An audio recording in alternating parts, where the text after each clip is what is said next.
So Lindsey Graham died. Mitch McConnell died. Well, we don't know that for sure, but by all R.I.P. it appears that Mitch Rest McConnell in peace, is gone. Lindsey Graham. Yeah, what's going on with Mitch McConnell? His proof of life was a photo. Mitch is with his wife, who just got back from China, making sure all their interests are, and then George Washington, John F. Kennedy, Ronald Reagan, and Abraham Lincoln, and they're all like giving the thumbs up in the hospital. I love the thumbs up from Abe Lincoln. That's beautiful. I think Mitch is fine. No one's heard anything from him except Scott Jennings, who Scott Jennings, to be fair, has he's got a lot of street cred with Republicans, you know. Anyway, he is from Kentucky, worked for Mitch McConnell since he was like a teenager, so he's somewhat close friends with Mitch McConnell. He said at one point, and this was a few weeks ago, "Hey, I had a 20-minute conversation with Senator McConnell. He's doing great." And then they released that picture with Abraham Lincoln. And that's all we're to say. I mean, now listen, I have no reason to doubt Scott Jennings, but nobody else has heard anything out of Mitch. Now, why would that be? Because I think that they want to keep it under wraps because they are very concerned. They don't want to pass the SAVEAct in the Senate.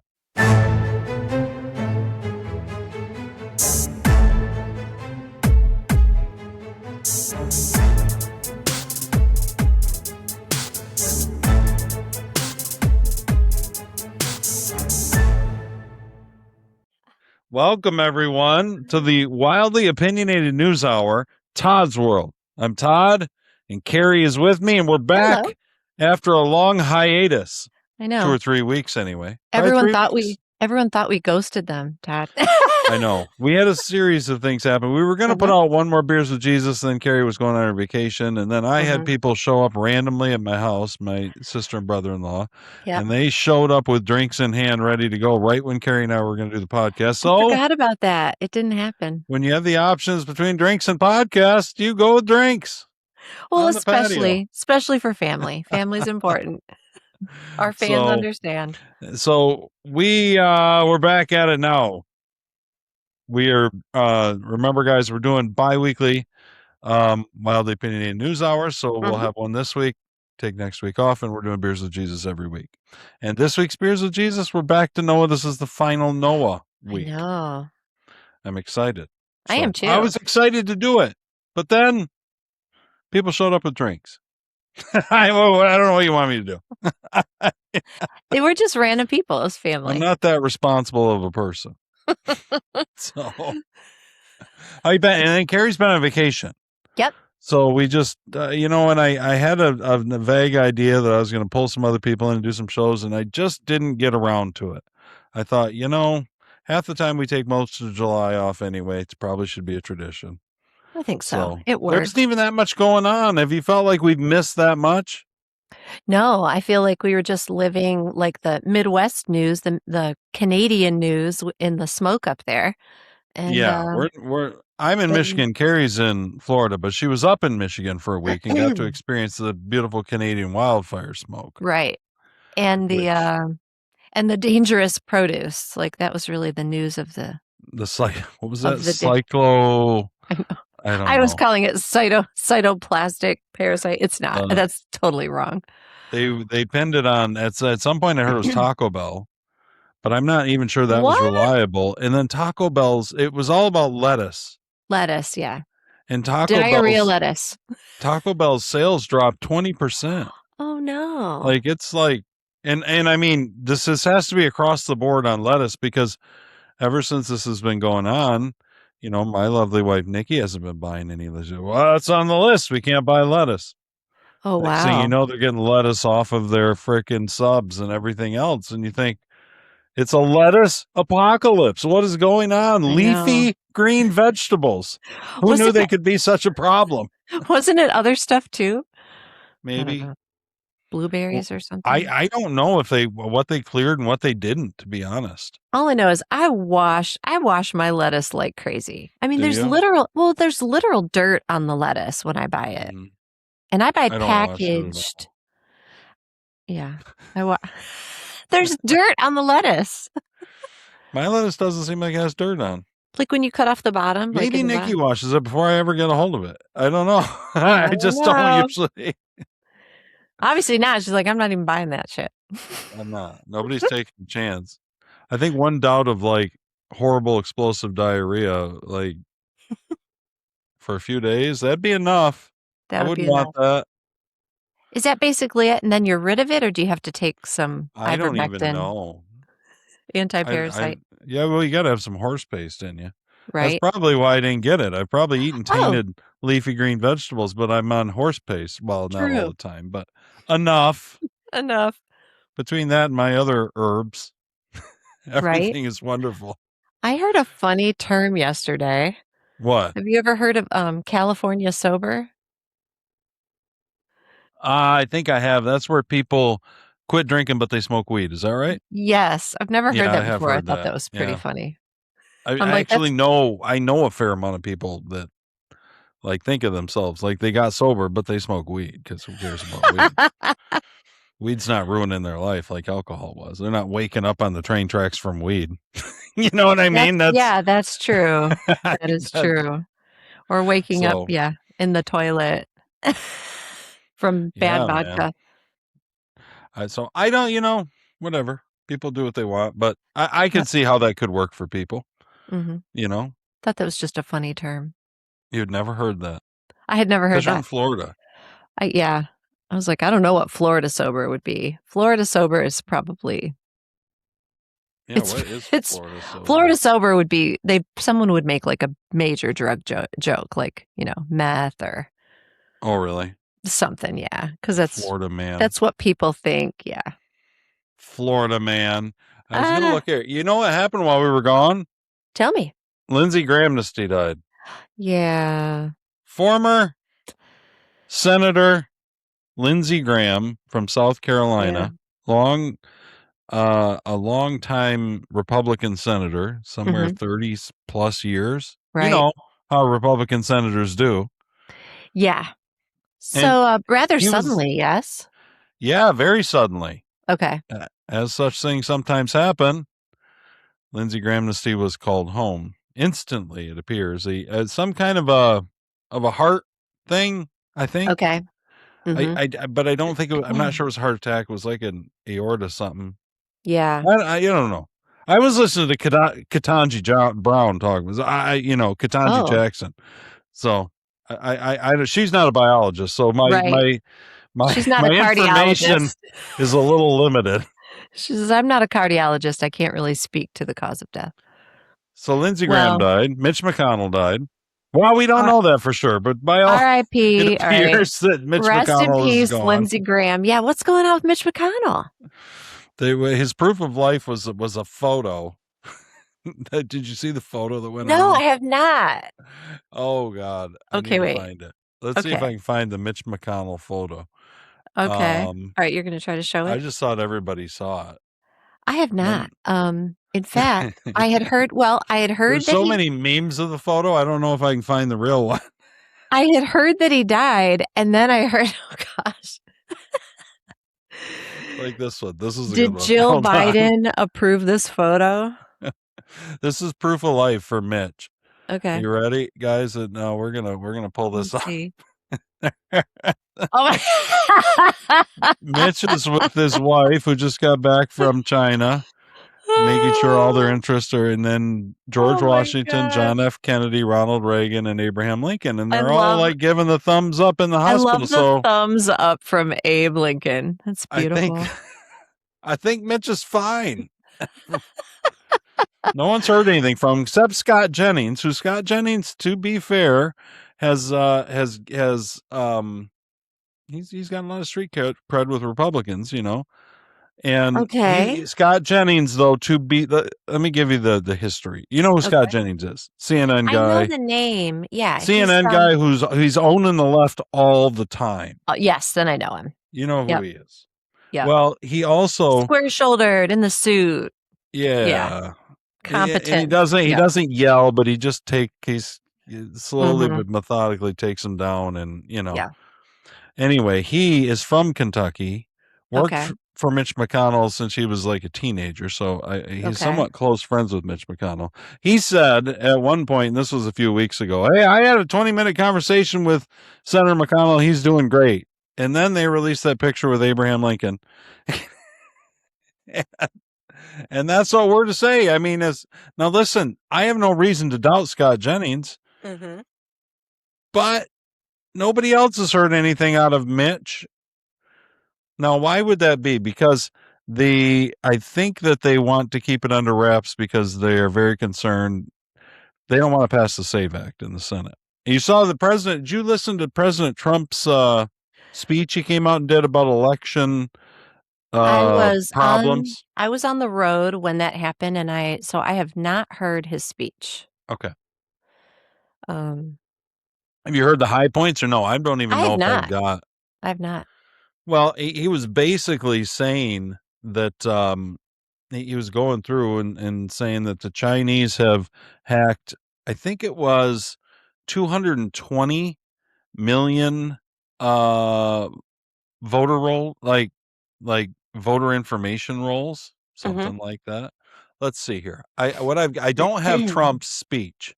What I have is like this. You know that a lot of most of the mainstream media refused to air Trump's primetime speech about election. I did hear that, which I thought was crazy. So I have John King, CNN's John King. Okay. And this is this is right before they were going to air the or why him giving his reason on why they didn't air the president's remarks on election integrity. He commented on it? Yeah, here's John King from CNN telling us how dangerous it is to air a sitting president's address to the nation. Wow. Okay. Our viewers will be watching tonight's presidential address and listening to what the president says tonight. But we're not going to take it live, as we've been discussing. That's because this president, sadly, has a history of misleading and in some cases simply false statements on what we've been talking about tonight. Wow. Elections integrity. Also, the White House earlier today said he would be showing newly classified documents. So we want to make sure that we have time to review those documents, talk to experts about them, contextualize whatever he says or shows. Yeah, they want to contextualize for sure. ASAP. Don't you worry. If there's news, CNN will get it right out to you in a few days. After they contextualize it. Like we can't trust the president. The president was elected by the majority of the people, but the majority of the people are too stupid. Well, that's probably the proof to CNN that the majority of the people are so stupid is that they actually elected this guy. Yeah. We're not going to we're not going to let the president speak to the American people. It's insane. Not without us going through and making sure everything's right. We got to look at we got to make sure everything's good. We don't know if everything's good. It might not be. I mean, just the sheer arrogance. Wild. Yeah. I think that's so wild. I'm surprised people aren't just outraged by that. I hate to use the word outraged, but it's like shocked maybe. I don't know. Well, we saw what they did during COVID. How could it get any worse? You know what I mean? I really think that. Like, how could they? Well, it's funny. I think all that does is really is validate Trump's practice of tweeting and speaking live when he can to the American people, unfiltered, because all they do is by going over Reagan went over the media's head. He would have these addresses, and the media at the time would carry the addresses, and he would just speak right to the American people, and that's how he did it. But they learned from that, and they thought, we're not letting anybody do that again. But the media, Elon Musk buying X, all these things has kind of taken apart the censorship industry, and it's now they're still trying. Clearly, they told you. Clearly, CNN. They told you we need to censor whatever this crazy orange lunatic in the White House says before it gets to you, and we'll let you know if there's anything important here. Trust us. At its foundation, I think that's just the craziest thing for a news network to say. But that's exactly what he was saying. I mean, it was like, just trust us. No big deal. I love that they use the word contextualize. I'm gonna laugh about that all day. Now, one of the things, let me see if I can find a good, one of the things that Trump said here, I've got these media people just going on and on about how, none of this could happen. Let's listen to it. This is on, who is this? This is CBS. And this is, they're rebuking, Trump's election integrity ideas because it's ridiculous. How could any of this be the case, right? Right. Let's hear what he These has to voting say. machines, the ones that I've encountered, they have a little jump drive on the side. They don't have an internet connection. And if you were going to hack them, you would have to, Tom Cruise. I just want everyone to know that we're right back to 2020 talking points. I mean, this is 2020 regurgitated exactly. It is. So, everything's fine. Cruise your way down and float over it and then put in another jump drive. But even that wouldn't work because there's a box underneath with paper duplicates. And if so, okay, here's what he said. Even Tom Cruise couldn't get that. In Mission Impossible, he couldn't hack they a have voting a jump machine. Drive on the side.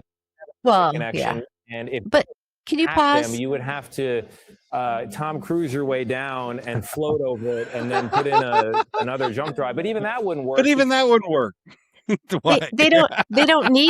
don't need to float down like Tom Cruise in Mission Impossible because they have people working in the voter booth, in the voter locations. One of the things Trump talked about in the speech is he talked about how there was I don't know if you remember this, and I don't, so long ago, who knows? Okay. But they busted a Muskegon. I think this might have been during the 2024 election, but it could have been 2020. I don't remember. But Muskegon, Michigan, which I live in Western Michigan, so Muskegon's it's not only far. 25 minutes from me. Muskegon, we do a lot of work in Muskegon. So Muskegon, Michigan, they cracked a voting fraud ring. And it was so disturbing to the state police and even to, and you have to understand, we have the most worthless lesbian attorney general in this state you could ever imagine, Dana Nessel. Even she referred it to the FBI. Really? But Biden's FBI slow walked it and just kind of didn't do anything with this investigation. And Trump specifically called on the FBI to do whatever they could to reopen that investigation into, because we're talking tens of thousands, possibly hundreds of thousands of fraudulent votes that were in this little, this little factory or whatever, little warehouse they were putting things out of. So that Trump called on them to do.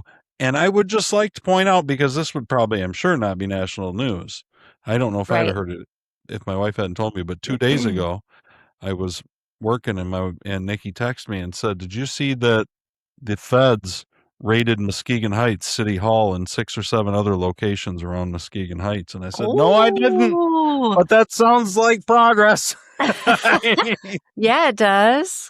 So I was happy about that. Wow. But we know that these voting machines, that there's all kinds of problems. We went through all of this. Yeah. They act like they're impenetrable. Like, well, and he's talking about the hard copies. Star Wars thing, the Death Star. These things, man, it wouldn't matter what you did. Superman himself couldn't get into a voting machine. Right. But he talks about the hard copies underneath. And I'm sorry, when they look and find, 1,000 of them that are photocopied and exactly the same and nothing happens. Unfolded. Unfolded mail-in ballots. Yeah. It's just the problems with our election are manifest. Yeah. I think Trump's primary purpose, see, there's a question of why go to all this trouble to call this out, to have this big primetime address, if your own DOJ isn't going to do anything about it. Sure. That's now maybe are. That's the $1 million question. It's the future of America question. I think that Trump's primary purpose in it was trying to strong arm the Senate into passing the SAVEAct. Okay. Is what I think was going on. Anyway, we don't have to go through these guys. We know what they were doing. They're stupid. They got to tell us how even Tom Cruise, even Arnold Schwarzenegger in The Predator could not get a mail-in ballot past these voting machines. Okay. All righty. John Solomon, our good buddy, he is actually on a the president maybe 6 or 7 weeks ago put him on a task force and so what he's doing is he's working in Washington, helping the FBI and the intelligence agencies declassify more quickly. Okay. If that makes sense. What he thinks is around what? Around election integrity. And specifically, I think. Why is there so much classified information around it? Well, because it's just you can't even even we don't know what these what goes on inside these electronic voting machines. Even Tom Cruise doesn't know. It's like Pandora's box. It's a complete mystery to us. But just trust CNN. Trust CNN. Here's John Solomon, and what he's saying is this is just the beginning. So he's gonna throw out a few things that the president talked about. When Iran hacked just 100,000 voter files in 2020. What the president talked about was that China has hacked about 200 million American voter files. And the media proceeded to say that was fine. There's nothing they could do with it. Anybody can get this information. What does that mean? Their voter files? They hacked all of the information they would need in order to apply for an absentee ballot for those people. And then what happened is in 2020, if you remember, probably in 2024 too, is people would go in to vote and they'd be like, somebody already voted for you. You already voted. Yeah. And they'd hand them a provisional ballot. But what happens? You don't have any time. Nothing ever happens. So they can cause a lot of problems with the information that they have. I kept thinking the whole time, well, Mr. President, isn't this an act of war? Like, that's what I thought. Yeah.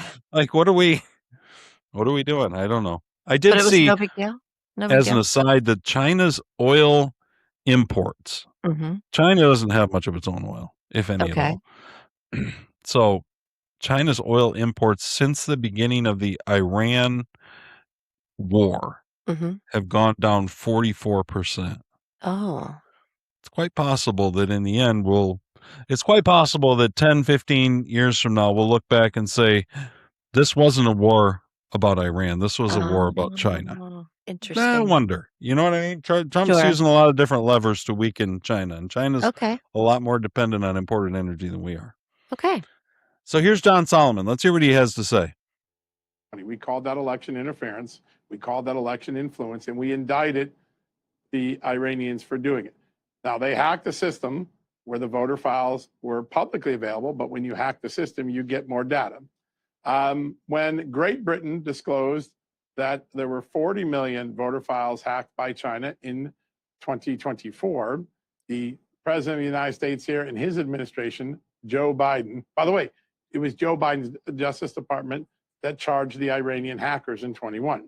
In 24, the Biden administration skewered China and indicted Chinese hackers for attacking Great Britain's system. If 100,000 voter registration files stolen by Iran, and if 40 million voter registration stolen by China in 2024 for Great Britain is a national crisis for the Biden Democratic Party, why isn't 220 million American files being stolen and compromised by China a scandal in America?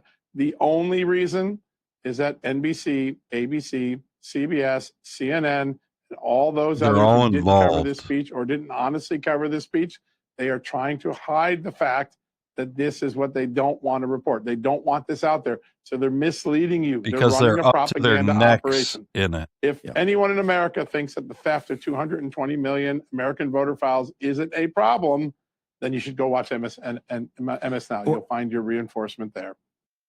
What do you think, Barry? Wow.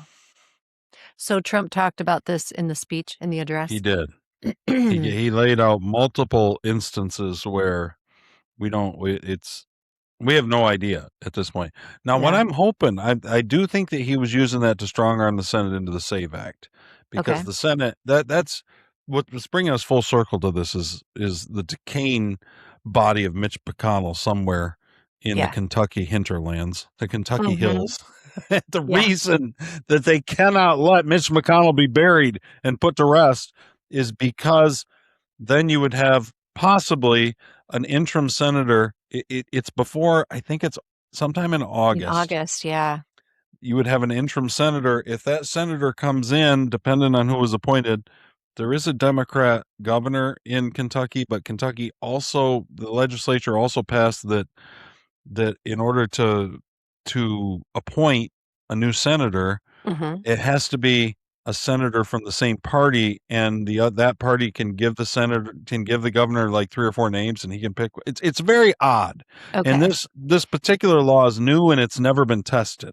Okay. And I was going to say, it's laid out in such a way that it seems like it's bipartisan in nature. Like it's trying to not have a Democrat governor in Kentucky who can overrule the will of the people who put a Republican senator in. It's kind of like the 2 kids and a cookie. Like one of you gets to cut it in half, but the other one gets to pick the half. Look at you, Carrie. That's a perfect analogy. Fresh off vacation. With the cookie analogy. That's what it reminded me of when you're describing. I'm like, okay, they're just trying to give a little bit of power to both sides, but the concern among the deep state is that if there was a Republican, if somehow through this maze, some Republican senator who worked with Trump, who was sensitive to wanting to work with the people and sensitive to the will of the people, that the SAVEAct would then have enough votes to pass, and that. My people out there, that's the last thing the United States Senate wants. The last thing they want is anything that resembles accountability to you. What they want to do is obfuscate an entire election. That far towards not passing? I mean, is it? I just don't. Well, no, it's leaning close enough that Mitch McConnell's cold, dead, decaying body, stuffed with Chinese money, cannot be allowed to be put to rest. We can't laud Senator Mitch McConnell like we should be able to for all his years of service. Someone needs to demand to see him. They need to demand that he be his whereabouts need to be revealed. I'm just perplexed. I can't believe this isn't all over. And I haven't really been looking at a lot of news online, but I can't believe this isn't just all over the place. Well, it's summer too. And they're off, and then they came back for a minute, and so people just check out a little bit. I mean, I did some. Yeah, sure. I didn't pay. It's not even that I didn't pay as much attention. There wasn't quite as much going on. We're going back and forth with Iran. We're back to bombing Iran again. I know. What's that about? I don't. I'm looking here. I don't get. I don't get. Like where he is and why aren't people freaking out?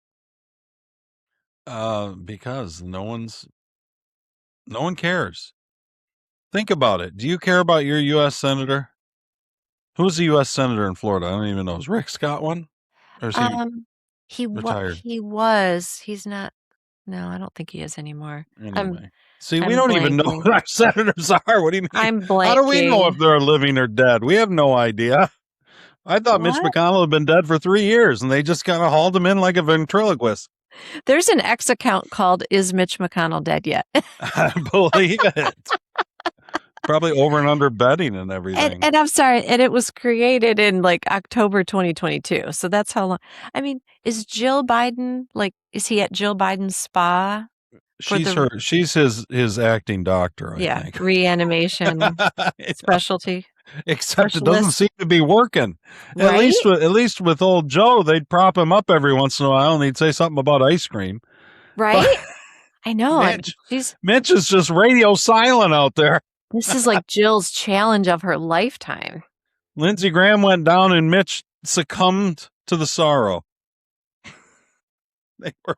Wow. They were such close friends. Here is Bill Maher. How's Bill doing? Good. Is he still converting slowly? He is. He actually said that he'd be willing to vote for Vance if the left is going to just continue to be insane. Awesome. Marxist, socialist, that's kind of what he's concerned about. Right. Which is good. He's little things. Keeping his wits about him. Little things like communism. Oh, no. Is he going to talk about Bill? Well, no, he's going to talk about this is a minute clip talking about Western civilization and how the kids don't understand. But to be fair, the kids haven't been taught. So true. Yeah. First of all, say something about Western civilization. Kids, you don't know what the fuck it is. And really, they think Western means white and white means bad. Kids, first of all, everything bad that white people did, people of color did it too. The Japanese before World War II and during World War II and Genghis Khan, and I could go on and on. The left is very down on America, very down on the West. And it's ironic because the West has also given us everything that makes your life good here. Don't ask Billie Eilish or Chappell Roan about what the Western values are, because they'll just say it's about oppression. Right. But it's not about oppression.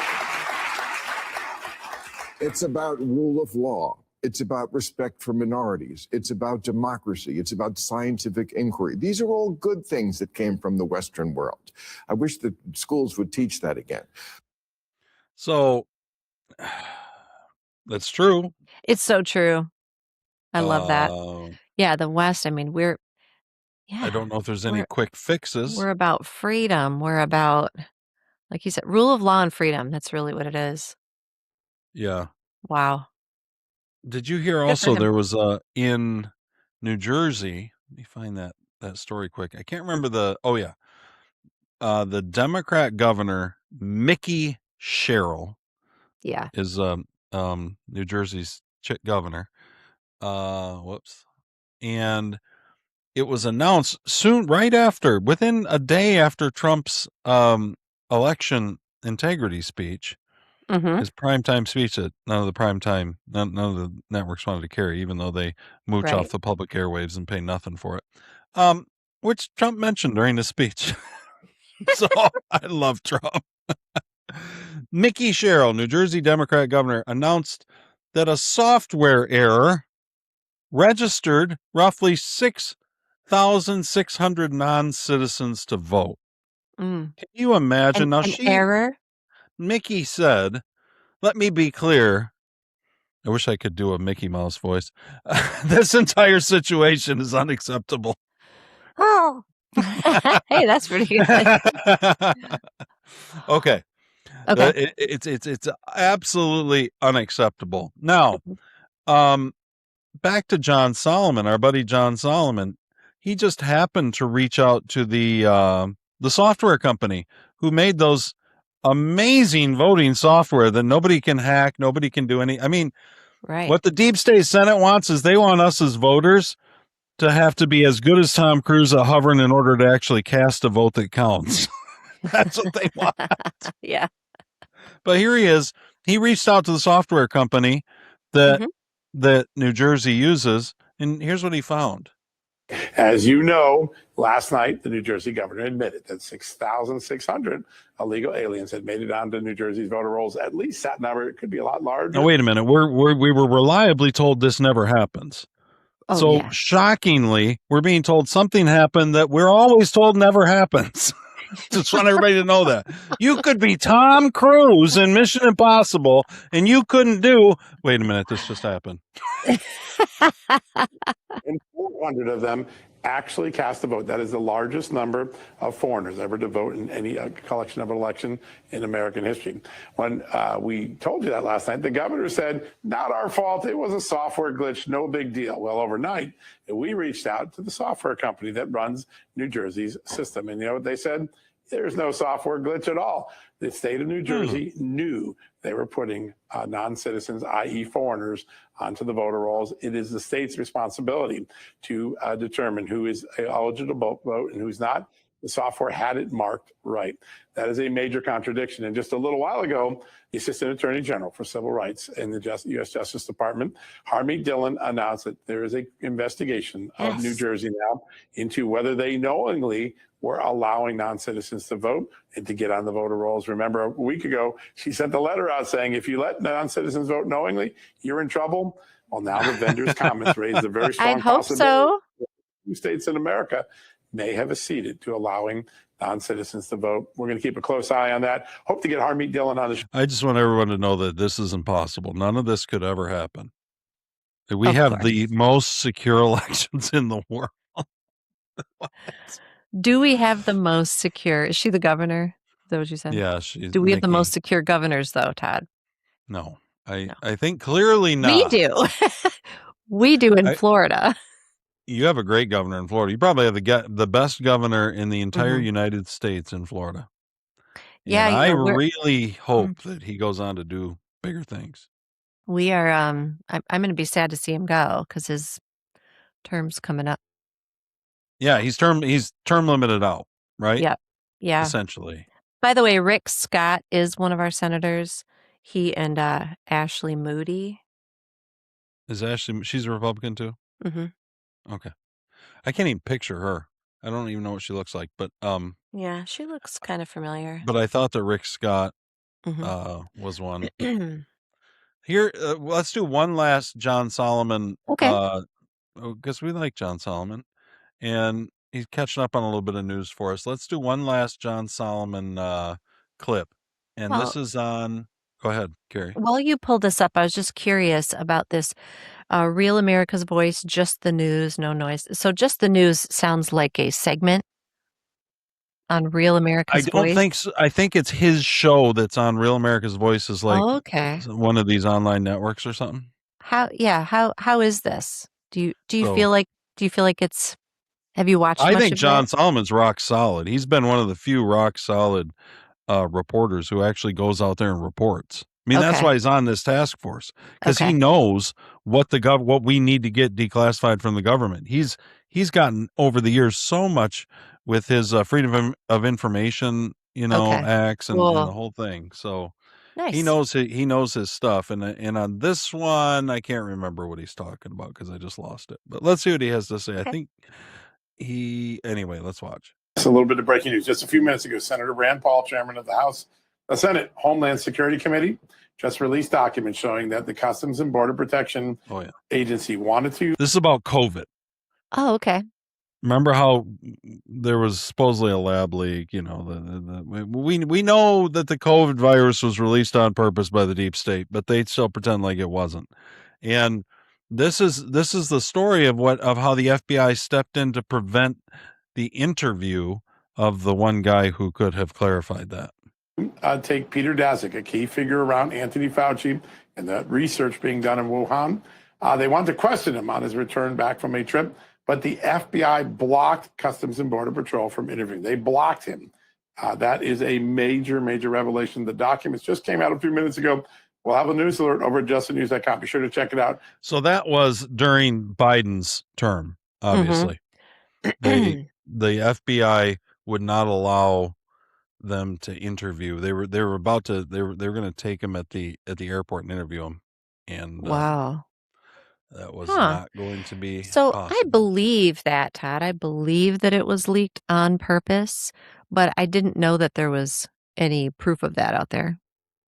Well, there's not much because they wouldn't look into it. You know what I mean? Okay, that's fair. That's fair. Did you see? We have speaking of the United States Senate, we have a Senate race in Michigan right now. Yep.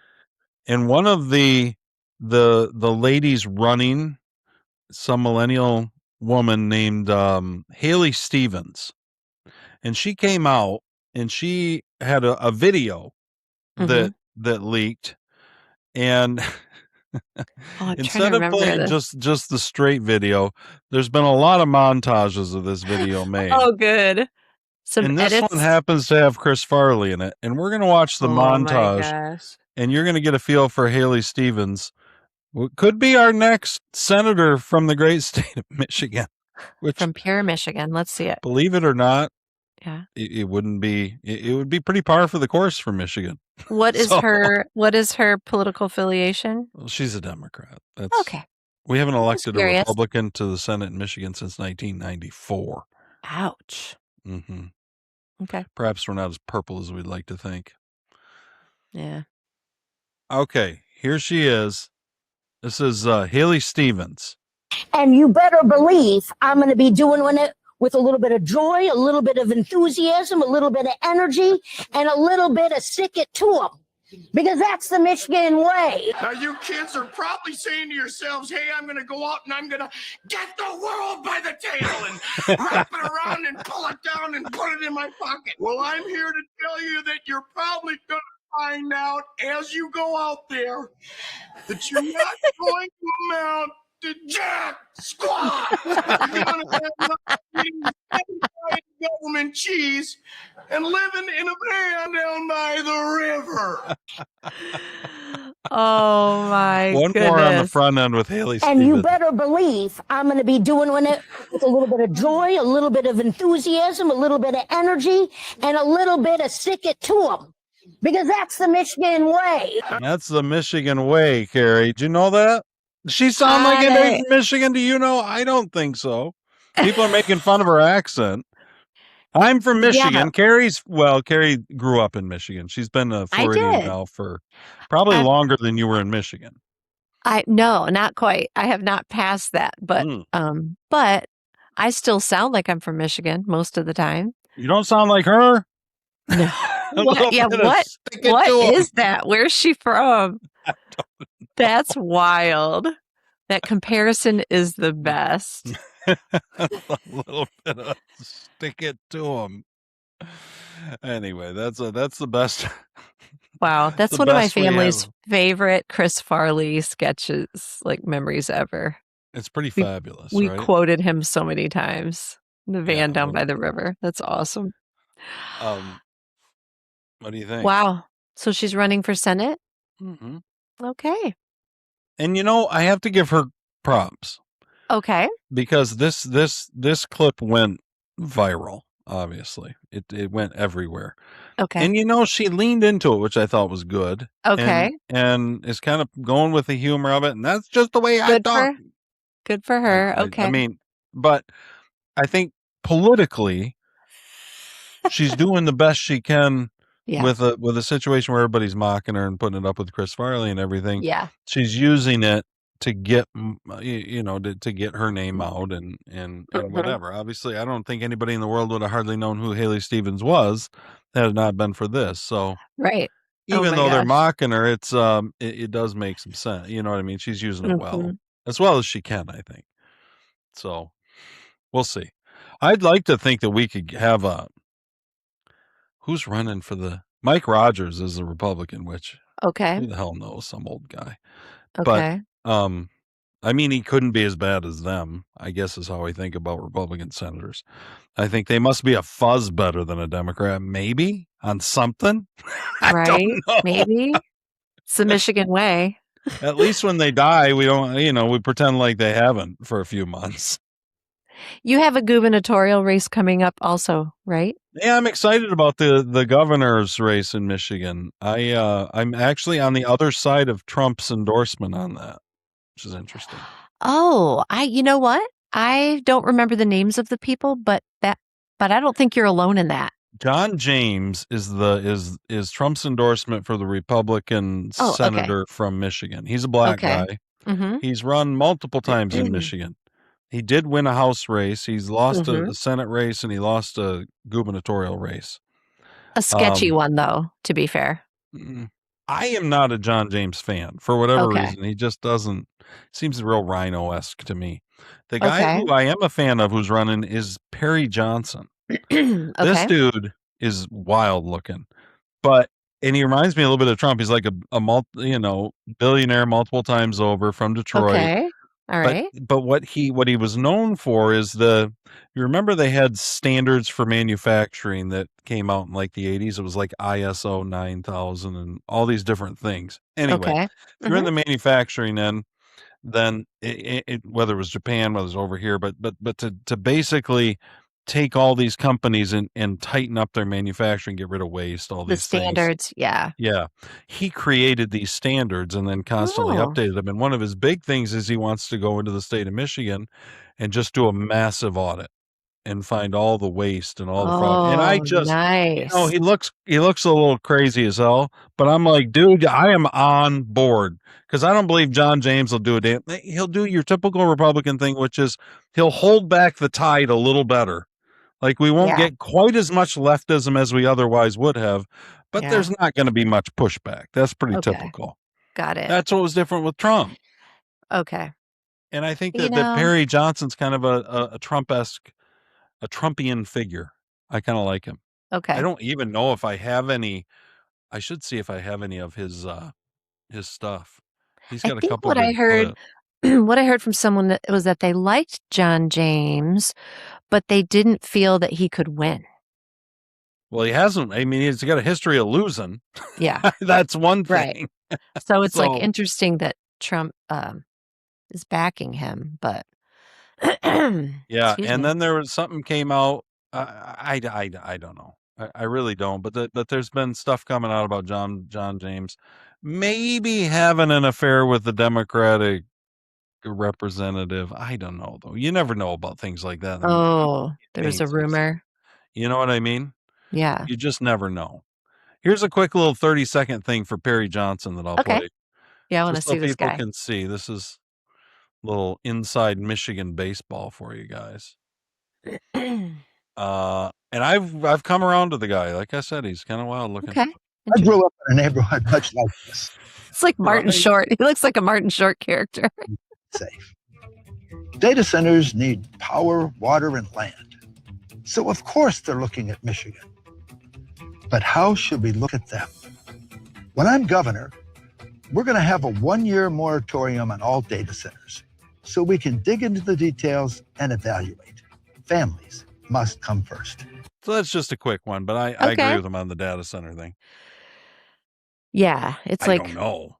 I like the idea of anything that's going to impact the state in a big way. I think it's smart to pause and evaluate. You know, he wants to end the state income tax. That's a big thing. I think that's huge. Oh yeah, Florida doesn't have any income tax. Every state that doesn't have income tax, Michigan could totally do that. States with income tax. Yeah, Michigan could totally do that. So I like Perry Johnson. I'm hopeful that and you know what else? John James just what did he just file for?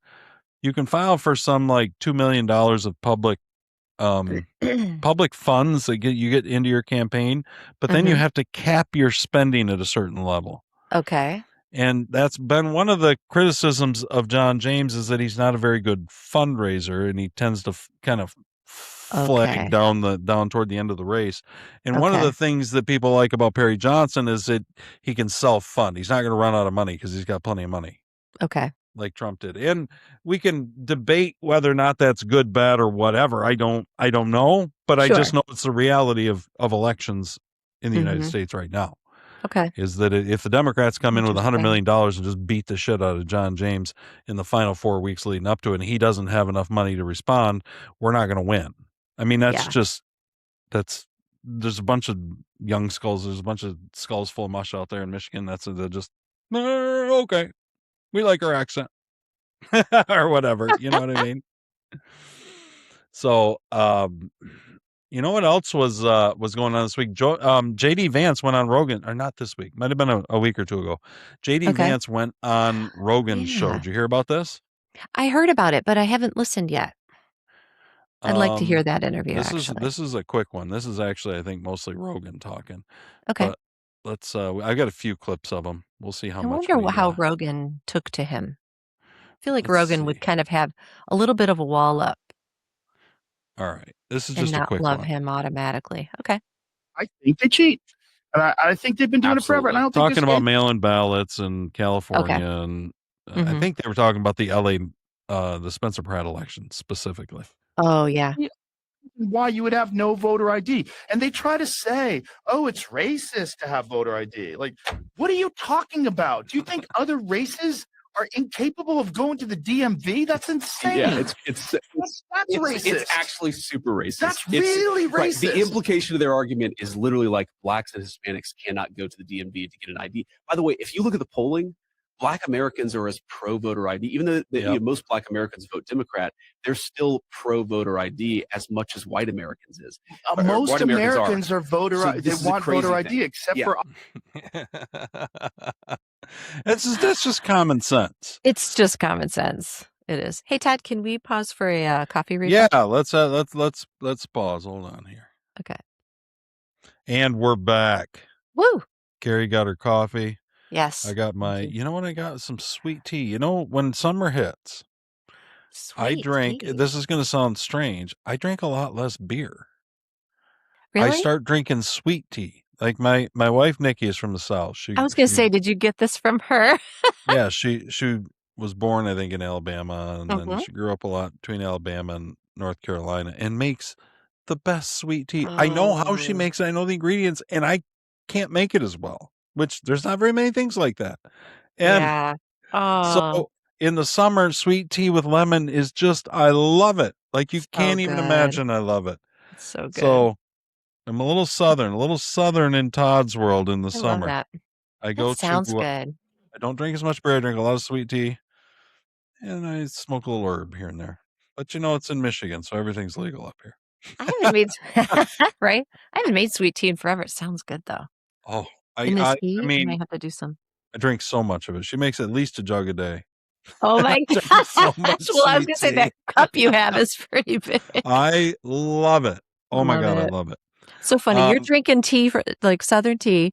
I'm drinking Herman's Boy coffee from Rockford, Michigan. Oh, see? And I Oh, got crappy coffee. I was just thinking today, this coffee I bought, I knew it I is. was running low, and I was in Menards because, you know, I had to get, Menards is a big lumber place up here. Yeah. And kind of a Home Depot-ish place. And I don't know Right. if I don't think they're nationwide. I think they're kind of a Midwest thing. Yeah, they're around. But they have like weird things that Home Depot doesn't. Like they have coffee, and I knew I needed coffee, and I bought coffee. Okay. And, oh, it's the shittiest coffee from Menards. Really? It's not I'm like a like, this good is. I wish I decent had name Herman's brand? Boy coffee. That's what I thought when I Oh, got it this morning. I shout thought out to I was going to be Herman's drinking Boy. Herman's Boy. It's so good. It's the cinnamon. I made cinnamon coffee this morning. I Mm. wanted to see if there's any more JDVance. Let's see. Mhm. On And Joe Joe Rogan. Rogan. All right. And there are a couple.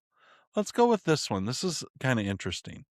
This is talking about because the reason that JDVance has been doing a bunch of these shows is he wrote a book.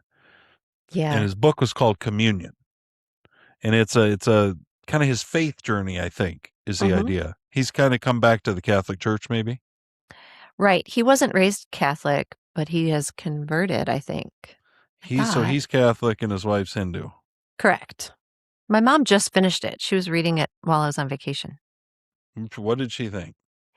It's really, she said it was very She good. thought, man, I wish Todd had written a book I could read instead of this. No. She said he's incredibly intelligent.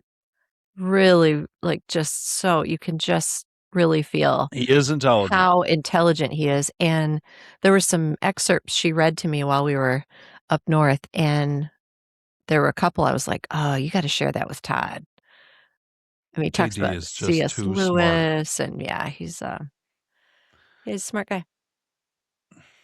If only he could convince his Hindu wife. That's That how Jesus, I feel. I don't know. that Jesus is her savior. Your wife's going to hell, JD. Okay. Just kidding.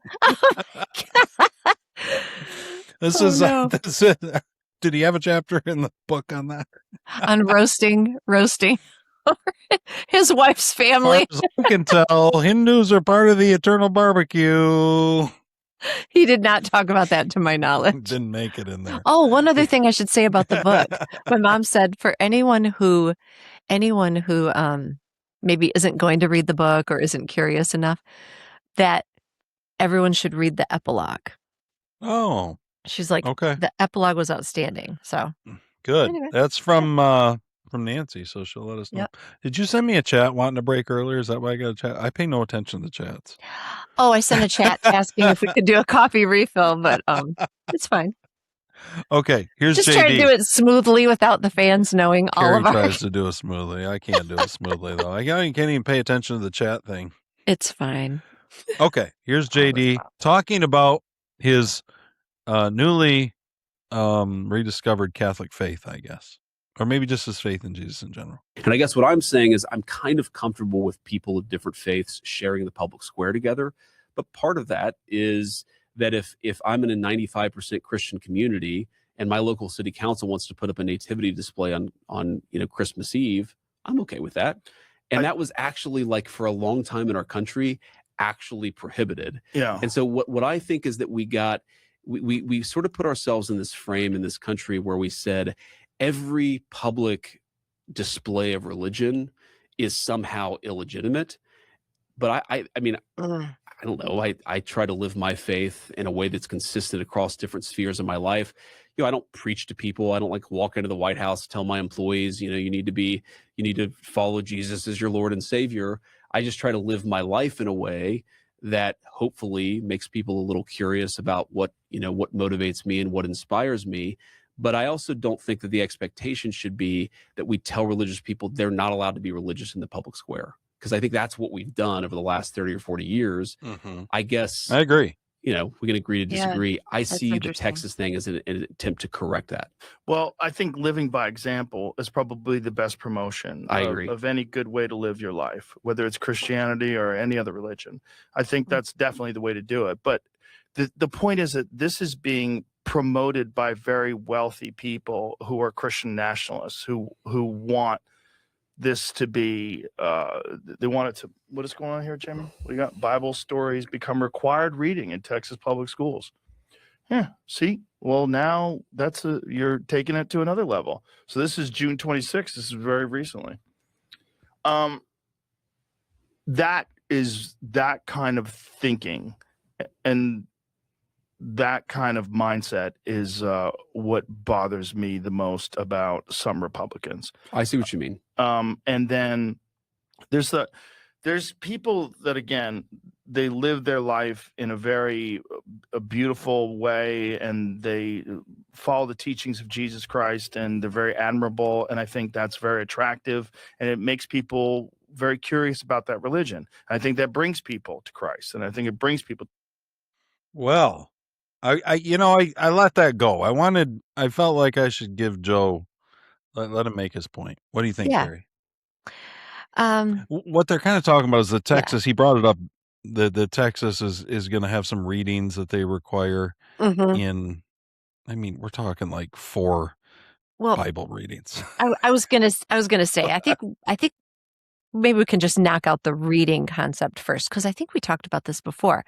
When you talk about including this in a collection of what's required reading, doesn't mean that it's like it's a Bible school all day, right? Every day. It's like no, we're adding this. You think of like the foundation of our country and our history. It's like Western civilization. What Western Bill Maher talked about. Yes, this is part of it, and it's okay to include that. I saw when I was teaching, 20 plus years ago, I saw the infusion of multicultural readings. Sandra. Man, that sweet tea is so good. Cisneros. Go ahead. I saw them inserting, like, let's start including African writers, Hispanic writers. Like you would start to see diversity is our strength. Asian literature. Like you would start to see some of that come in. I remember that, and it was like, okay, that's cool. I don't understand why everyone freaks out because it's the Bible. It's like this big, what do they call that? A bellwether. It's just this big alarm for them. And it's just not. It's not turning it into a Bible school. It's simply including into it something that's very foundational in our Western civilization. But I think what JDVance said, do you agree on that? With what you said? The reading aspect of it in Texas and whatever. I mean, like, I feel like I that's 100% agree with what you said. We guys also, this is a natural area for a good plug of Beers with Jesus. We have 2 shows we do. We have the Wildly Opinionated NewsHour, we do every other week, and we have Beers with Jesus, where we just go through the stories of the Bible and kind of talk about. Right now we're in Genesis, and honestly, they're fabulous. We don't preach at you. Action-packed Genesis, you guys. But we just kind of go through the stories. We try to make some, we read them like the message talk. We just read through the message and we talk to them. And it's fabulous. You guys really should join us. So yeah, go ahead, Carrie. I 100% agree with you. So we agree on the reading, but the first stuff that the first points JDVance was making, I liked that recognition of what has happened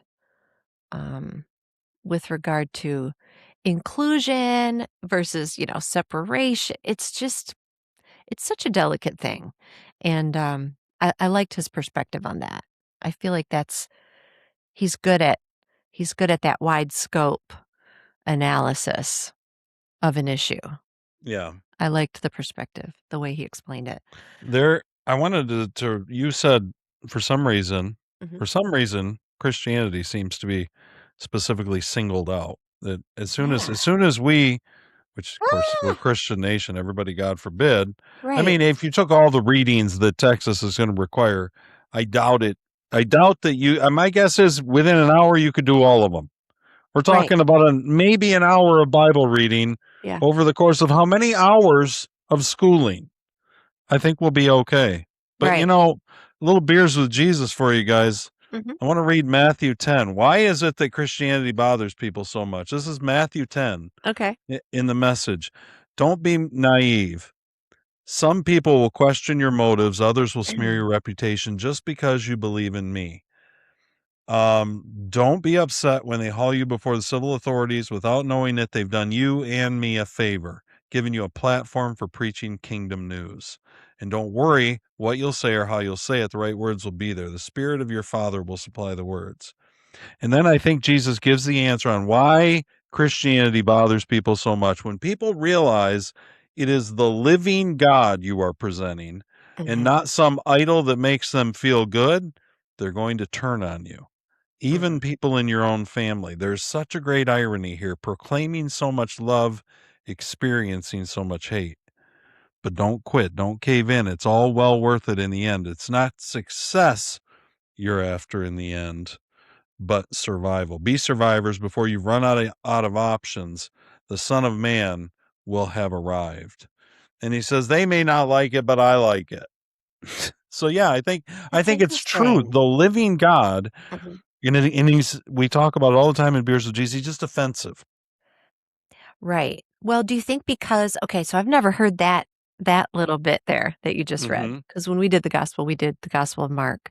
Right. We didn't do Matthew. Okay. So, and I know it's a translation, but I like how it was put. And it makes me wonder, why would people turn on you after they realize it's not an icon, but it's a living God? And I'm thinking, is that because something will be required of them? Yeah, they don't want to be responsible to a living God. It's like, oh, it's a living God who's going to have expectations and want a relationship and want you to be active in it. Is that like just no, thank you. Is accountability what most people want. Yeah, I guess so. They're fine with a collection of random false gods and idols that they can polish up, and they can pray to this one and pray to this one and pray to this one, but doesn't require a lot of them. See, if the story of the Bible's true, Jesus doesn't want just so much of your time and so much. He wants all of you. He requires all of us. He requires complete and total surrender, and then he's going to remake us in his image. Yeah. People don't like that idea. No. Most people are pretty okay with how they are. They want more money, and they want more friends, and they want more this and more that. Yeah. But they don't want to have to change who they are to get any of those things. That's true. That's true. So I thought that was interesting by JD and Joe to have that conversation. I want to listen to that because I like the vibe between them. I listened to about half of the pretty good. Yeah, not bad. I listened to Steve Deace a lot. He had given it, he didn't think it was one of Vance's strongest. He gave it about a B-. But I don't listen to the whole thing. And, there was times they talked about Epstein a lot. I mean, they spent 40 minutes on Epstein, and Vance said they screwed up the comms on Epstein, and Vance is a little bit of a conspiracy theorist. So, I mean, but I just felt like, for me personally, I felt like that just drug on and on. But you know what? I realize that there's people out there that are real wired up about the Epstein stuff. To me, it's as it ever was. There's probably a new Epstein out there right now. Trafficking kids, controlling politicians, all the things you think Epstein does, they're doing it right now. It just changed faces. Because evil doesn't stop. It just changes mask. That's all. Okay. And so I just think I'm not saying we shouldn't prosecute it. I'm not saying we shouldn't be mad that our government doesn't want to do it. I'm just saying we live in a corrupt system. So period. And there isn't any perfect system. So, But this I thought was interesting. This is also on Rogan, although I'm not entirely sure if we're going to see Rogan on here. This is Brett Weinstein, who you'll recognize when I play it. Okay. And he's talking about, this is one of those, this isn't a, well, it's not so much a political thing. Everything kind of mires and mixes up. He's talking about the change that feminism and the sexual revolution produced in young people, specifically with how they relate to causes in politics. It's kind of interesting. It's a longer clip, so we'll see how we do on it. But I think this is something that you'll find interesting, that is worth talking about, at least. A little bit more on the cultural end. So this, again, is Brett Weinstein. You don't always live in an era where there's an important one, in your town that you can join. In general, that's not what people do with life. And what I think has happened is, well, frankly, I'm going to connect it to the sexual revolution. Right? The sexual revolution creates the opportunity to get one of the most profound rewards, in fact, the most profound reward that the universe has ever produced, as far as we know. Sex. Without having to invest very much work at all. Right? So by making sex common, it totally altered the way people viewed the number of years they had to live. Right? They could afford to put off child rearing. Right? It could be distant in the future, which left all of these young people with all of this energy who might well not have been involved in movements if they were struggling to, raise a family. But because the family part has been put off so long, right, it is considered abnormal to marry early. It is considered normal not to. What people do is they take the energy, the seriousness of purpose that would ordinarily be directed into managing a marriage and the role of being a parent, and they put it into something. And Heather has pointed out that this is especially powerful with young women who seem to take on causes, and they defend them like a mother defending her child. That's a very powerful force. And the point is, if the idea is, well, climate change is a threat, and your role here on Earth is to make sure that that threat is addressed, and you put the mama bear energy into your climate change work, well, that's pretty frightening, especially if climate change isn't the threat that it's been made out to be, right? You have a whole Okay, what do you think, Gary? Wow. That's the long and short of it. Todd, that my mind's blown right now. I thought it was like a really good point. I thought he is making a really good point. Such a good point. I looked him up, by the way, because I do recognize him a little bit. The name sounded familiar. He's an author, but he also is was like a professor of evolutionary biology. Okay. So I was just curious of his background when you introduced him. Well, yeah. My mind is blown. He talked about this energy, like this youthful energy. It would normally be put into family raising and rearing, and yes, kids start having families. They break away at 18, 19, 20 because they want to bang. And banging makes kids, and banging makes families, and that's how the whole thing was structured and all up that until energy. 50s or 60s. I don't know, 1960s maybe. Right. And then everything changed with the introduction of the pill. Pill and abortion are kind of the two. Abortion's pretty effective birth control. And then I think following that, the ability to delay, just fertility treatments. Let's call them fertility treatments. Yeah. The evolution of that, also the development. So he called it seriousness of purpose. I absolutely loved that term. That they're taking that youthful energy and putting into this seriousness of purpose. And it's like, if it's not going to what it's always gone to in history, it's got to go somewhere. And isn't that truth? Look at the college campuses and the free 100%. Palestine. And you know what, Todd? This affirms what you and I have been saying, how these young people are looking around at our society And they're like, some of them, wise ones, I think, who've been maybe raised well, are saying raised well, like some seeds were planted.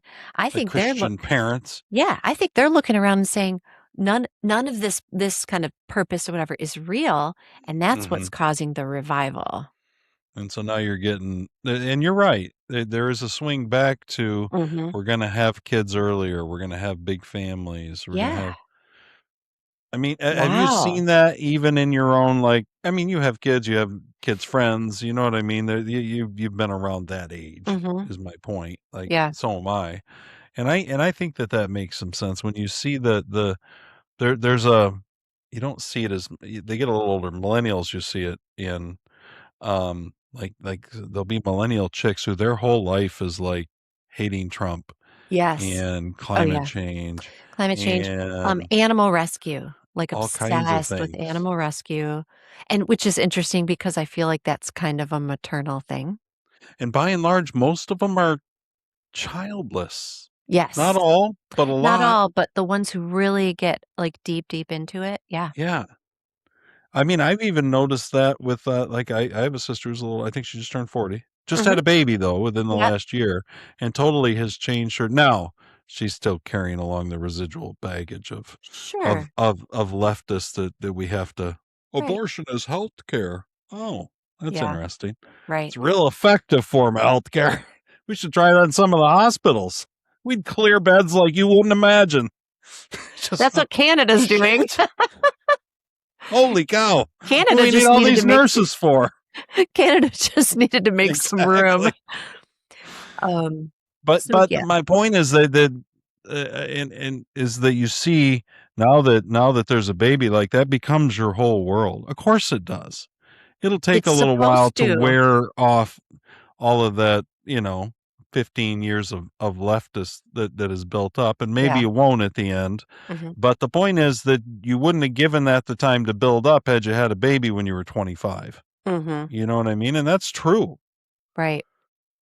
And so now we see an entire generation of lunatic young people who don't understand. They think that white's bad, that the West is bad. They have Bill Maher's right. They have no sense of history at all. Right. They don't understand that American slavery might have been bad, but American slavery represented about 5% of the slaves who came over. Most of them, 95%, went to South America. 90% went to Brazil.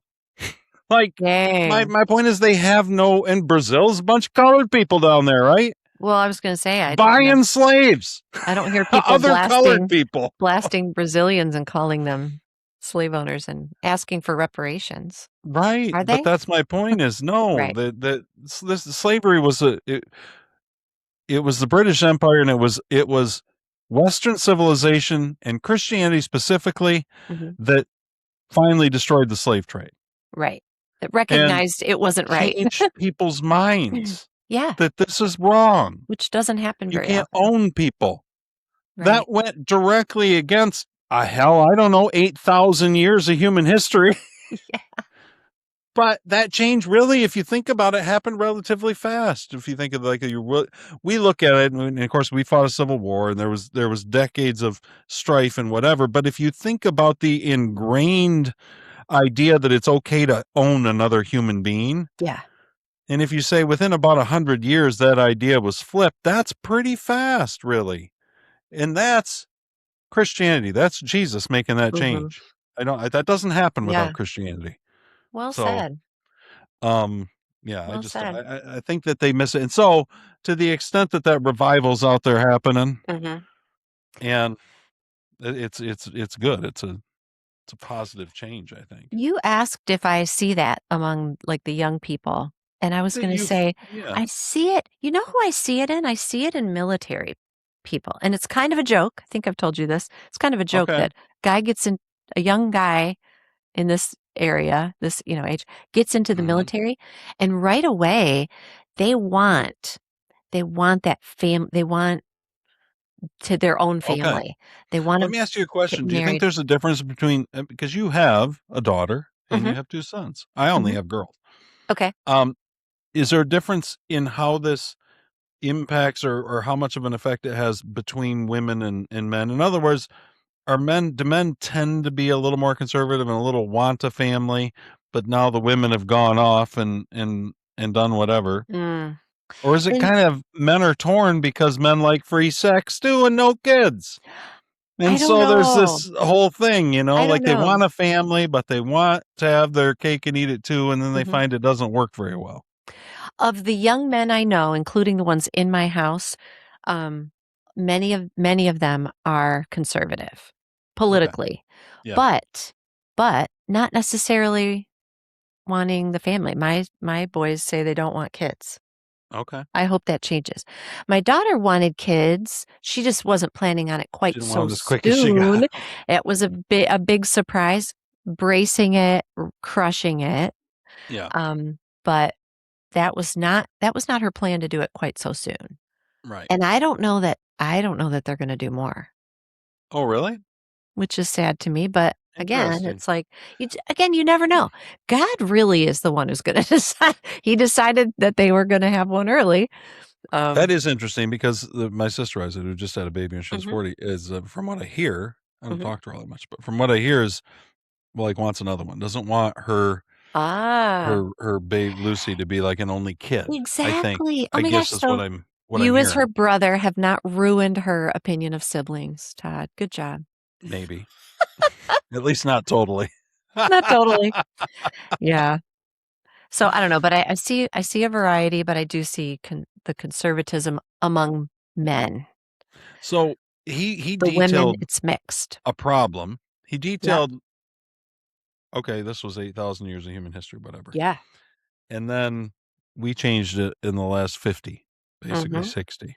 Yeah. And then look what we've wrought, kind of, right?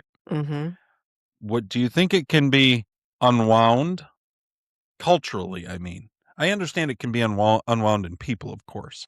Right. It's a revival, and maybe even in groups of people through a revival. But do you think culturally we can unwind it? I think yes. I just think it's going to. I don't think everyone's going to kind of eventually gravitate towards the middle in some kind of peaceful coexistence. I think it's going to continue to be a deep divide between two schools of thought, and unfortunately, and while the resistance of it might get smaller, I think there's always going to be this. I think we've just kind of gone so far towards contention. I don't think we're going to be able to unravel the heat of that. But Texas, I'll tell you what I think will happen. I think that it'll take a while, as such things do, but the revival that's pushing people to have kids and have 5 kids and have them young, compared to the libs who don't want to have any kids and want to save the planet from global warming, they're all going to die. And the ones with all the kids are going to take over. That's what happened. That's the concern with unbridled immigration from Muslims and things is, and what England has found is that the Muslims wildly outbreed them. Yeah. And to some extent, Christians could take some cues from that. I think. Yeah. Speaking of which, this is a guy who was on, this is a quick little clip. He was on Joe Rogan. We got a lot of Joe Rogan today. It just happened That's cool. to be what came up while I was gone, I guess. But he's talking about what happens when the Muslims come in and start to kind of take over. And there's a certain number, scary. there's a threshold you hit. Yeah. And we'll hear what he says. When Lebanon got its independence in 1948, they were a Christian country, and they were a very confident country. They were, they had the best universities. They had a very open society. Lebanon. I never went to Beirut. I don't know if you went to Beirut, but Beirut in the 60s was meant to be the best place on earth to be. Great wine, freedom, very enlightened. It was great. Lots of people were there. The minute that the Muslim population went over about 15%, you started to get a problem with a civil war. You've got the Druze and Maronite Christians in a civil war with the Muslims, and now Lebanon is a Muslim country. Oh my gosh! Hezbollah, backed by Iran, is effectively running the show. Wow. It's going to be England. I don't personally. I don't think England can reverse the tide. I don't think mathematically England Really? can reverse. It's Really? possible, but the kind of draconian things they would have to do, loading Muslims onto ships and Okay. shipping them off, they don't Like have they're the never stomach for it. they're never going to do that. We probably don't either. We aren't doing much for mass Right. deportations. I was going to say, yeah, we're not either. I think you have to prevent, you've got to slow the bleeding. You can't just Hopefully amputate. America we're far enough behind Britain that we can, and Trump closed the border. I like I said, I don't think we're going to get mass deportations, but it and doesn't England appear. is so small. Here's the thing that I think is important to remember is England is so small, and I mean I think it'd be easy. Oh no! Go ahead. Sorry, Carrie. I was trying to get that to pause. That's okay. I was just going to say, I think that they're so tiny, so it's going to happen quickly. And I know he's, oh my gosh, he's so distracting. He's such a, I know, I'm kind of like trying to keep my train of thought. I'm like, sorry. So, sorry guys, I put a big giant screen share up of James Carville, and he's like in bed in his Marines hat, Mardi Gras shirt. He's such a hoot. What a hoot. He looks like maybe Mitch McConnell is lying in the bed next to him. Anyway, all I'm saying is we're so big, and I think while it will take long, I mean, we see it happening in cities, so there are issues. I'm not saying that it isn't happening. Michigan, for sure. Yeah, it isn't not happening, but I'm hoping that at some point, people who maybe are like, oh, everyone should be welcome, will see these smaller places. And, you don't have to go that far back in history to see what happens. And it's like, I just hope their eyes are open. Do you ever open. see like the videos that pop up like on X, or they'll pop up on Instagram, and it'll be like America in the 60s or America in the 70s, and you look back and you're like, man, those were the days. Yeah. It's pretty wild, right? There was no Muslims. Oh my gosh. Or not many, not nearly as many. But I just realized. Yes. James Carville. This is James Carville. There is, for all the, I find this on both sides. Mm-hmm. When the Republicans have control, they fret about the fact that their people aren't doing enough and we aren't doing, but then the Democrats do the exact same thing when they're in control.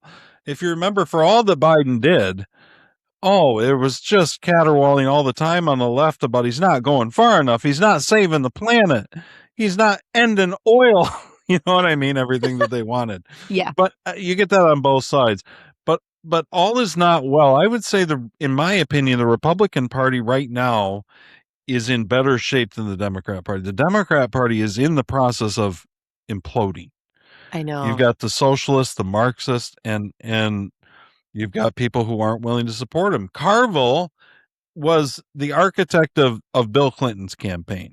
Okay. Thank you for reminding me of that. So Carville is he's a bit of a dinosaur, you could say. But he had a lot of success. If you're the Democrat Party and you want to go back and you want to look at the golden era of the Democrat Party, Clinton's not a bad one to look at. Mm-hmm. He had peace and prosperity. He did. Had Monica Lewinsky, and we were all like, nah, he's getting blowies in the Oval Office. Oh, well. At least you got peace and prosperity. Even if you didn't agree with all of his policies, he wasn't extreme. We could all talk about it. You could disagree with him and not like lose sleep over it. Right. Yeah. Peace and prosperity go very far in that way. If the biggest thing we got to worry about is what's going on under the desk at the Oval Office. Yeah. It's like, I think America can handle that. Thank God. That's what we felt like. Okay, let's hear what James Carville has to say about the current state of the Democrat Party. That's what he's talking about. We'll see how much we can get. No, if we're not better off, said, okay, we'll take that alternative ID. Bring your gas bill or your light bill or something. Because for whatever reason, this shit polls at 75%. He's talking about voter ID. Yeah.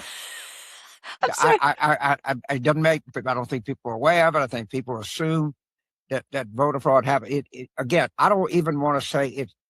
If you want to say infinitesimal, I don't know if I can think of a word. It doesn't happen. That's what we found out. Right after Trump did his big speech, we found out New Jersey had 6,600 voters, but that doesn't happen. No, it's especially such not an anomaly. It was a moonshot. Word that would be even narrower than that. Infinitesimal. I would say that. And I don't like when we say, well, look, it's a very minor problem, but you got to admit it barely exists. Barely. And it's just, it doesn't make any sense. Having said that, we are not going to win the war against some kind of ID. Oh. It doesn't make any sense. It doesn't fix anything. But maybe you just go along with it and move to the next. But the American people are so stupid. They're so stupid. I don't know who that is. Who is that? It looks like Brit Hume's grandpa. No, it's not Brit Hume. I don't know who it is. It looks like his grandfather. Okay, sorry. It looks like he's about 175. Whoever in he's his talking. Pantry? He's like in his walk-in pantry. Where is Mitch McConnell in this old man collection? Happen. You could be Tom Cruise in Mission Impossible and you couldn't vote. But I don't know if we're gonna win the the war on this. People seem to like the idea of people having to present an ID. If they have to at Olive Garden, maybe they should. Did you hear about that? The Olive Garden never-ending. Olive Garden this summer is doing a never-ending pasta promotion, I guess. I haven't been there and taken part. But they and they were asked, so you can buy this, I don't know if it's a card, I don't know what it is. And you present it and for the summer you just get all the pasta you want. Yes. Okay. I don't know how much it costs. I don't know all the details. But Olive Garden was asked, well, what if people try to share these things? And they're like, no, you're gonna have to present an ID with your card. Oh and I think Trump referenced that in his speech about election integrity. Olive but the Garden Democrats is so are right. racist. That said, none of this matters because the deep state is so worried about voter ID that it'll never. That's anathema to them. They've said it out loud. You've had Democrat senators say, if this happens, well, it's going to be very hard for Democrats to win anywhere. You mean if only Americans vote? That's weird. Is James Carville saying right now, though, that they're not going to win? That the He's ID saying we're thing going to have is to going to give happen? in on ID. Yeah, you're going to. Okay. Does he say James, more? Let me disagree. We have voter ID in most states. Most states have voter ID. Right. What they're trying to do with this so-called SAVEAct is it's only the states that don't are the states like New Jersey and California and Minnesota, the ones that run up the scores for the Democrats. That's the ones that don't. What they say is proof of citizenship, which is either a birth certificate, which I don't know, 25. People have a hard. I went a couple of years ago. I was going to take a trip overseas, and about 10 days ahead of time, I couldn't find. I spent 10 days trying to get my birth certificate, or secondly, a passport, which most people don't have, and thirdly, if you talk about your birth certificate and you didn't get to keep your maiden name. My wife let me keep mine. If you didn't get to keep your maiden name, you're in trouble. So I think you're absolutely right on voter ID, but we basically have it. This seems retarded to me. I needed my birth certificate last time. When Mary and I got, or not Mary, when Nikki and I got married. Yes, when you married, I had to get my birth certificate. I couldn't find it, and okay. I went to the courthouse, and it took me like 5 minutes. Like I just don't understand what they're talking about. Yeah. Now I was allowed to keep my maiden name, so who knows? Yeah. Again, if we have it, just say okay. Pass the law. I mean, I think it's. I don't want to pass that SAVEAct. I never had a problem with it. I'm just saying, of all the things, people, if every poll shows 75 or better, say we should have some kind of an ID to vote. Some state, I don't know what it is, but shit, just quit fighting and go along with it and move to the next thing. Well, wait a minute. Let me ask you, what are you going along with? With what? Whatever the law in Louisiana is, make it the next. I just love that Carville is in bed for this entire interview, just unapologetically in bed. What do you got? Birth certificate? That's my birth certificate. That's how easy it was for me to put my hands on my birth certificate. Wow. How do people? I Carrie also have a. carries hers I also around. have a. I also have a passport, but It's like, I Carrie's don't got her understand. papers. She's living in like I'm ready to go. 1930s Germany. You got your I've got papers? I've got a go bag. Well, I probably have no problem with that. What I do Well, have I'm not problem. talking about the SAVEAct. I'm not talking about the SAVEAct at all. Yeah, yeah. I'm saying just adapt that. Okay, all right. You know, I have to tell you, this is absolutely not the clip that I thought I was playing. Oh, okay. But I'm It's glad I kinda got to see interesting, James but it is Carville not lying in what I bed. was after. I don't know what clip I was after because that's the only Carville clip I can find in the last few weeks. Okay. Maybe I saw one that I thought was that one. I don't know, guys. Where he was going off about how he's not going to be able to vote. You know, Oh, I don't he's know not that he gonna said be he able to wouldn't vote? vote Democrat as much as he said that the Marxists and the socialists, he's not going to vote for them. Oh, That was the Carville clip I thought I had. And now I'm like So- going through them saying, we're going to end on James Franco. Don't worry. We got a little James. Is James Carville, so he hates Trump, obviously, Yes. but is he also just such a traditional Democrat that he thinks the Democrats have gone a little crazy? Yes. Okay. Yes. Wow. That was, and you know, part of There that we never talked much about Graham Plattner, that Senate candidate from Maine who From came Maine. and went. Yep. He He's was gone. elected in a primary, and then they decided he couldn't win, and they got rid of him. That's all. Yeah. I don't know when they picked They somebody dumped him. else, They just like dumped him. Biden and Kamala. You just don't know. They do what they want. So you know how I learned a little bit about his tattoo. We talked about it while we were up north. Oh, did you? Yeah, I was so you reading. know more about it than I do, probably. So here's what I learned, and I'll say this: I'm going to defend the guy a teensy bit based on what I know. That he did not have a swastika tattoo. Okay. He had a skull with these like bones behind it that apparently is considered a Nazi symbol, but I wasn't familiar with it. Now my sons recognized it. They're like, "Oh yeah, that's a Nazi symbol." I'm like, "Okay, I didn't even know that." Well, he claimed skull with what?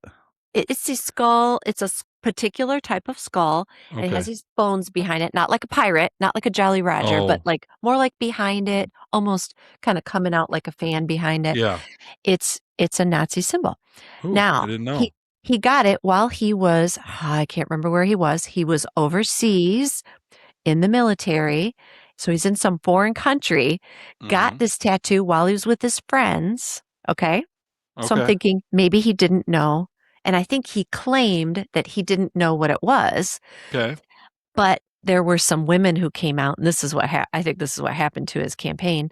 Women came out and said he knew what it was because he bragged about it and thought it was funny. But what tanked him was the women coming out saying that he had assaulted them.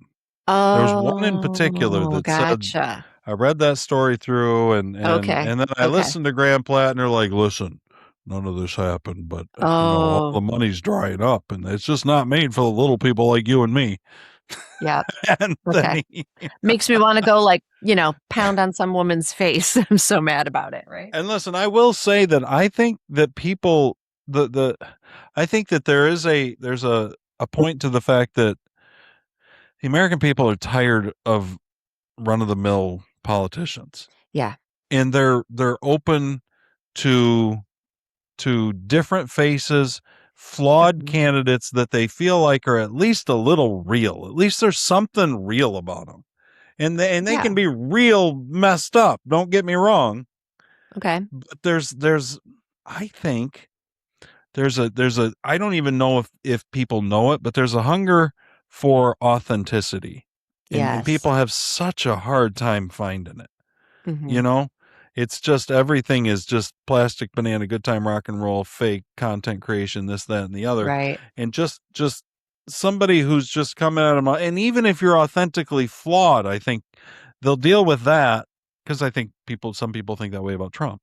But at least I'm dealing with somebody who's telling me something that he believes or is half-assed the truth or is kind of straight, even if he sounds crazy about some things. Right. I take that over the milquetoast, like political consultant campaigns, and they get in there and they all act the same, and it's different versions of the same thing. Don't you think? Yes. You feel like that's out there? Yes, 100%. I think that's why Trump lit everybody up. I think that's why everybody got excited. It was like, oh my gosh, yes, we need someone who's not a politician. It's why people were, there was someone else. Who else came on the scene? Oh, well, anyway, I think people are definitely looking for that. They don't want someone who's been doing this so long that they just play the game to stay where they are, keep working this like a job, not like a purpose. Yeah. And I think like a career. Like, this shouldn't be your career. This should be because you're passionate about fixing something. I think that populism is on the rise. But for Okay, what does whatever that mean? reason, Oh, well, the people, so a populist type candidate like Trump, Okay. grassroots populism. yeah. But oddly, the Democrats' answer to populism being on the rise seems to be Marxism and socialism. Yeah. And maybe that makes sense. Maybe if we look through history, we see that tends to rise up because they're power for the people, and you're, well, the people, but it's populist. Do you know what I mean? Right. And I think that's part of what. Now, this is the Carville clip. Okay, you found it. This is the right one. I apologize, guys. That was a long ass one.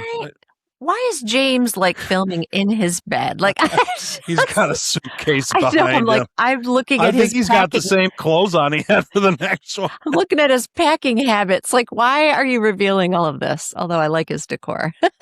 Mr. Valiant, the New York Times reported, and I have the quote right here. I'll get to it. She is against passed on for all their views. She has attacked interracial relationships in the American flag. Lady, I ain't in the same party as you. I'm sorry. I just not.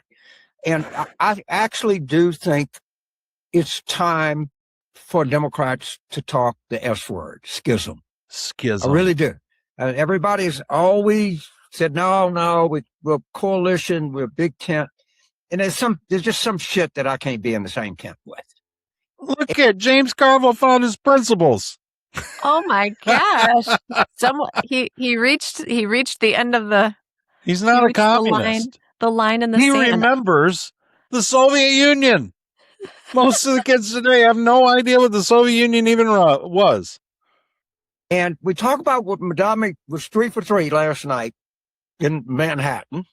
They call it the Commie Corridor. What he's talking about is Mondami. I can't remember what the elections were in New York City. So whatever they have, some kind of representation. I don't know if they're like in Chicago, there's aldermen. I don't know what the hell they are in New York City. But, you'd have a city council or you have city commissioners or whatever they are. And they represent different areas in the city, right? Okay. And 3 of those, this was 2 or 3 weeks ago, that 3 of those were backed by Mondami and 1 against former liberal incumbents, and they were avowed socialist, avowed communist, basically. Oh no! And he's just saying we got to hold the line on this commie takeover that we seem to be happening. Wow. Fine. Jason Crow's service PAC vote bets 10 for 11. You wouldn't know Jason Crow exists. Okay, No, you wouldn't. You wouldn't know it. You wouldn't know Abel Sandberg exists. You wouldn't know. In I want to be very specific. I understand the free press for being here because if they nominated David Duke or something like that, we'd be the same way. I understand all that. To the extent I understand the Times because they are the New York Times, so they have to cover. Anyway, who the hell knows what he's talking about? He's not willing to be in the same party as communist, apparently. Okay. Well, I think that's fantastic. News. That is news. So maybe are we going to have the Republican Party, and hopefully we can just get to a point where we're like, everyone calms down, and then we're going to have this like little party of Democrats, and then we're going to have a larger communist, like a socialist party. They're not going to call themselves communists. They'll call themselves socialists. Well, the Democrats have always been just a conglomeration of weird strange bedfellows, strange groups that get together. You got trannies, you got the gays, you got the we want to kill kids, the abortionists, you got the union members who don't really want to kill kids, but they want their union dues, and they want, you know what I mean? Yeah, and then you got the school teachers and those who everything want to just require electric vehicles and climate ban change, plastic the straws. peaceniks. Yeah. You have the big government types. You got all these different things. Yeah. And they've never gotten, they don't really have something that holds them together all that well, except that they hate Republicans. Yeah. And that becomes difficult to hold together. You know what I mean? And you know what? I want to go back to Bill Clinton. Bill Clinton didn't give a crap or spend any time talking about any of the issues we just talked about. No. The Clintons talked about illegal immigration. Yes, he did. And he talked about abortion. What Bill Clinton said about abortion is that abortion should be safe and rare. Did he safe and rare, free, safe and rare, or something like that? I think Ronald Reagan coined that, right? He didn't say free though. Yeah, maybe not free, but it should be available and safe and rare, or something like that. I don't know. Yeah. But to say rare at the end of abortion, even for a Democrat, you'd never get that today. No, it's like, hey, there's a van outside. Bill Clinton had a balanced budget. Yeah. Bill Clinton had welfare reform that he may have been drug kicking and screaming into by Newt Gingrich, but still. Right? I know. Who'd have thought? I mean, Bill Clinton, we got more out of Bill Clinton than we got out of George W. Bush. I think. Oh my gosh, here on the Wildly Opinionated News Hour, who would have thought that we would be praising Bill Clinton? I know. And listening to James Carville, worried about New York. Worried about a schism, a civil war in the Democrat Party, and I don't think he's necessarily wrong on that. Good. So, crazy. All right, guys, we're gonna end this week with our good buddy James Franco. I don't know. Everybody knows that he's had some. On me. Whoops! I didn't ask for this. Sorry, guys. It's all screwed up here. Let me fix this. Okay, James Franco. I don't remember the last time we did news, or one of the times before. He had been visited by an alien. I whatever an alien is. He didn't come out and say it, but it was not clear your typical illegal aliens in California. Otherworldly in his shed. But he didn't walk out to his shed and find a taco party. These are the real ones. Oh gosh. But he was chosen to tell us that the aliens are here, or what? I don't know. Feels like he was chosen. Wait, is this the clip we're gonna watch? Well, this is one of them. We'll watch the one you found right after this. We'll end with that. That one's better. But this is James. It's a further. It's another installment of James Franco. I'm glad he's still alive. The aliens' chosen representative to humanity, in his old stretched out T-shirts. Why can't the aliens buy him one of those nice V suits that they all have? They don't dress like that, James. Once they take over, everything is all tucked away. We all look a lot alike. Shiny Dickies. These are his painting shirts. Remember, he paints in the shed. Today is here, 7/13. That's July 13th. Today. I promised you I was going to reveal something because I found something. You ready? It was thrust upon. Whoops! What happened? What happened? It was thrust upon him, Todd. He didn't. Now, I've been through a lot. Okay, I his zebra went on rug. social media, and I started talking about. I didn't want to do that. Okay, It's a lot to go through when they thrust something upon you. I saw something and I thought, you know what? I can't keep this quiet. People have said I'm crazy. People said I'm trying to. I don't know whatever it is. It was thrust upon him. My account got hacked twice. People trying to shut me down so that I don't get this out. Okay? Oh my gosh! I need to get this out. He For does. that very reason that people are trying to stop me. For that very reason, I fought to get the account back. Okay. I felt like I owed it to you, to the people that are following me and are. He owed it to you, Carrie. I'm going to send something else to you. And I have material behind what I'm saying, right? I'm putting my money where my mouth is, or whatever. Okay, enough. Here we go. 7/13. You wanted it. Here it is. I delivered.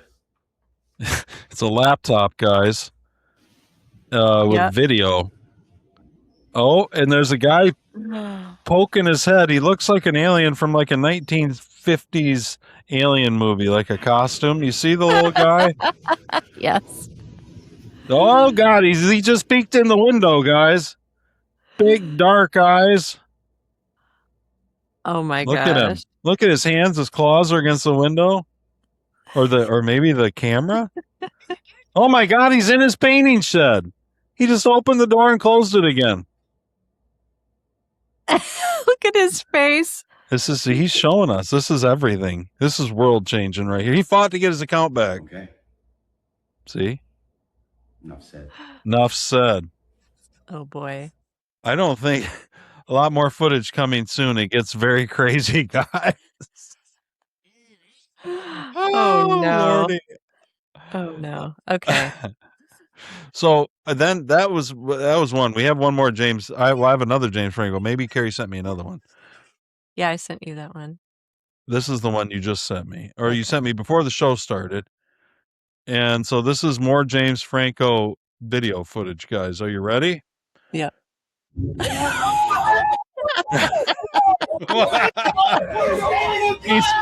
James Franco's being attacked. Everybody's being attacked by an alien. Oh my gosh. Oh my God. Oh my God. This is horrible. So bad. I can see why he feels those thrusts upon him. They're eating the cats. They're eating the dogs. Wow. Oh my gosh. That's wild. What do you think of that? Did you send me something else? I was going to, but I can't Oh, find you the didn't? I can't Okay, find the never right thing. mind. Are you a South Park fan? I don't watch it a ton. I like the clips and stuff, and The sometimes clips. Allie will turn it on and I'll watch it with her. Early on, Cartman is visited by aliens in the night, and they're talking about an anal probe, and they ask Chef in the cafeteria. They ask Chef, what's that? And he's like, that's when they put this hoopajube up your butt. Is that why James Franco's shirt's all stretched out? I hope not. How Poor big are James these Franco. machines? But I mean, thought as technology got better, things got smaller. How big are these anal probes? I know he kept talking about it being thrust upon him, and all I could think of was Chef talking about the hoopajube. I apologize. Go look it up. It's hilarious. I just couldn't find the right clip. So listen, guys, James Franco will be back. We'll be keeping a sharp eye out. James Carville will be back. Hunter Biden and Nick Fuentes did a podcast together. Oh, yeah. I haven't watched enough, and the clips I saw, they weren't catchy enough. But You said they were lame. yeah, They were arguing. I said it was like watching two limbless men wrestle. That's what it felt like, just rolling around. When Bob you and said that, Stu. You said that, Bob and Stu. It made me think, I was like, I wonder if they're going to have a cornhole tournament at the end. Do you remember that guy who was playing professional cornhole? Yeah, one of them better be careful because you don't need limbs, you don't need thumbs to shoot people anymore. The guy was Apparently not. like, boom! Shot that guy. Professional Horrible. cornhole players. Yeah. Well, listen, I am so glad to be back, guys. It's so I've good to missed be it. back. Carrie, it was good to see you. So good to see you. We'll be back, guys, with beers. So Yeah, join us tomorrow, Beers with Jesus. Next week, we'll be just Beers with Jesus, and then we'll be back in 2 weeks with another news. So check out ToddsWorld.net. All the books are on there. The books are fabulous. I got a new book incoming I'm working on right now. Nice. So anyway, check it out. Merch is on Cool. there. Thanks for joining me, Carrie. It was Great a to see you. fabulous. It was Thanks. a fabulous news day. It was fun. Maybe we'll have some real news on Mitch McConnell in a couple of weeks. We might. I wonder. I couldn't tell at the end with that video because there's so much going on in the scrum with the alien fighting James Franco. But I think Mitch McConnell might have been in there somewhere fighting. But I couldn't tell if he was fighting with the alien or against the alien. Gotcha. I felt like he was fighting with the alien, and that seems like a Mitch McConnell thing to do. He was fighting with the camera guy. He's like, we can't let this get out. He was trying to offer the alien voter ID card. His thumbs up proof of life with the alien. With the alien. That's funny. All right, Carrie. Guys, thanks for joining us. We will catch you much. Next time. Tomorrow, Beers with Jesus. Join us on Todd's World. See you then. See ya.